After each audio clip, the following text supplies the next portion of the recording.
អូថ្ងៃនេះគឺចេញតាក់ទងជាមួយនឹងការដាក់វីដេអូរបស់យើងចេញជាលក្ខណៈថាអក្សរនៅលើវីដេអូណា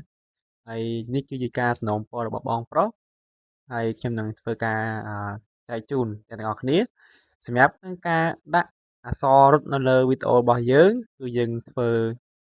បាទមានច្រើនរបៀបខាងណាស់ក៏ប៉ុន្តែក្នុងវីដេអូមួយនេះគឺខ្ញុំចែកម្លែកតាក់ទងជាមួយនឹងដាក់អក្សររត់ហ្នឹងឲ្យមានការលឿនបាទដាក់លឿនហើយបើចាំកុយវាយមួយទេគឺយើងដាក់ឲ្យ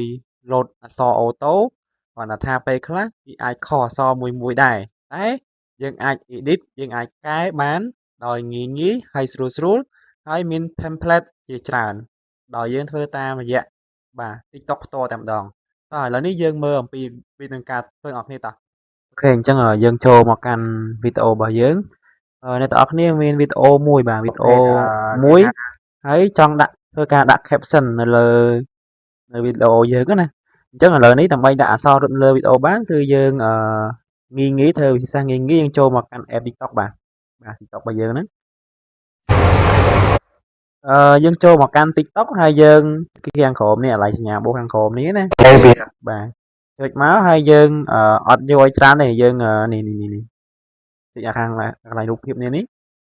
បន្តមកទៀតគឺយើងរើសវីដេអូមកបាទរើសវីដេអូមួយណាដែលយើងចង់គិតថាចង់ដាក់ caption ណាអញ្ចឹងយើងអាចដាក់វីដេអូមួយនេះមកបាទអ្នកតាតទៅពីយើងដាក់បែបហ្នឹងគឺអត់ទាន់គឺជាប្រភេទអត់ទាន់ចេញជាអក្សរទេអញ្ចឹងយើងអាចមើលខាងនេះវិញបាទអានេះគេដាក់ថា caption បាទនេះ caption តិចលើ caption ហ្នឹងមកបន្ទាប់មកទៀតគឺយើងនេះអក្សរហ្នឹងគឺនឹង load auto នៅលើវីដេអូរបស់យើងផ្ទាល់តែម្ដងយើងគ្រាន់តែបាទ edit ក៏ដូចជាដាក់មកនេះអញ្ចឹងយើងសុំដាក់នេះវីដេអូ auto អញ្ចឹងអានេះយើងដាក់យ៉ាងមកនេះបាទអ្នកតាស្រីថ្ងៃនេះមានបោះលេងមួយទៀតបាទឃើញទេអញ្ចឹងអក្សរហ្នឹងវានឹង load ទៅឲ្យអូតូតែម្ដងយើងនិយាយពីអីគឺចេញតាមតែម្ដងអញ្ចឹងបើចឹងយើងអ្នកគ្នា edit បាទ edit មកយើងពីណាខុសយើងអាច edit មកបាទ edit តាមនឹងបានដូចគ្នាដែរ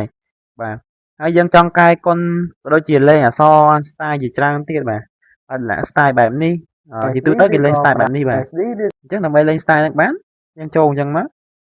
បាទយើងដាក់មកនេះបាទអ្នកតាស្រីអានេះបើសិនជាវែងពេកយើងអាចគិតថាវែងពេកយើងអាចដក clear បន្តិចមក